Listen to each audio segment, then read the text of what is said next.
So there's this topic I hear all the time about developers can test. No, they can't test because they don't have a testing mindset. Testing mindset's garbage. That's not a real thing. You can have a developer test. You don't need testers to test. And people go back and forth on this. And I wanted to release this video because the entire conversation is garbage. Um, and I want to explain why. So to explain why I need a little bit of visual representation here. I'm going to go over to a Miro board where I've got something set up.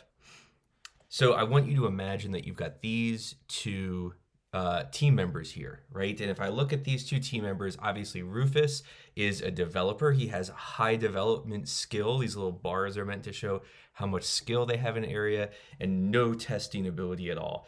And then we have Ruby, and Ruby is all about testing and has no development ability at all, right? So in this situation, we obviously have a developer and a tester, and the tester isn't going to develop and the developer is not going to test, and that argument is fair. But this isn't what real people are usually like, right? So before I take it a step further, I want to also explain something else. Skills are not just tied to people. Okay, so here we have this idea that that person has a development skill and a testing skill, and here a person has a development skill and a testing skill. But tasks also require a certain amount of skill, right? So one of the ways that we can look at this when we're using this kind of visualization is a person who has one block, right, in development. They can do the simplest tasks. If you're a developer, think about what's the easiest 20% of all the tasks I've ever done, right? And then the next, that 20 to 40% in difficulty, that middle segment of difficulty. When we get up here to this last one, we can imagine that this is the hardest 20% of tasks that could be done in programming, right?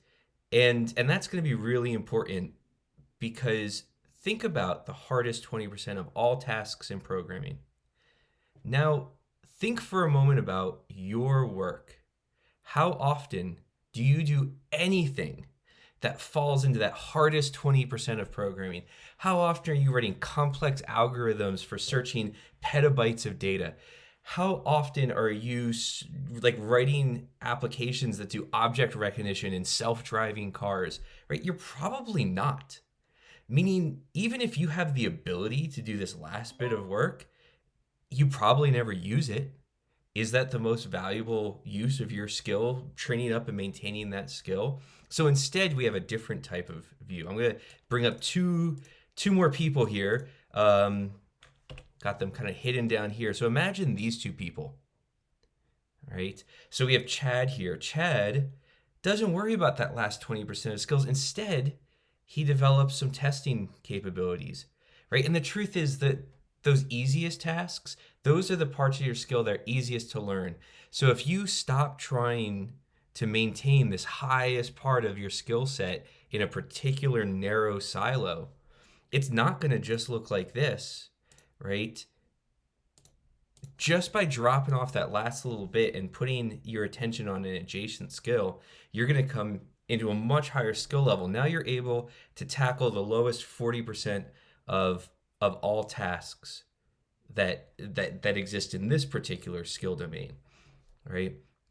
Well, that's great. Why is that great? Because it means that you can take those tasks off of the plate of an expert, right? So when you do have this expert in testing, now any of these tasks, they don't need to spend as much time on, and they can focus on these that only they can do.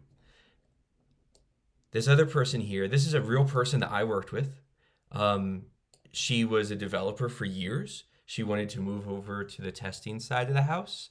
And so she built up her testing skills. Now, obviously, you neglect a certain set of skills. You know, she probably was a much stronger developer and it kind of backed off in time because you don't spend as much attention there. But in turn, she had really strong testing skills. We always try to push people into this idea of like a developer or a tester. And so I want to put Jen out there as an example. Which one is she? Now, her job title happened to be tester, but she could do either if she really needed to, right? These are the kind, and sometimes this is important because not all tasks only require one skill domain. If you're going to build out automated testing, you need both of these. You need these people, so you don't want to push people off into silos, right? Now, this person can step in and do 60% of all tasks that you could ever want to do for development, 60% of all tasks you could ever want to do for testing.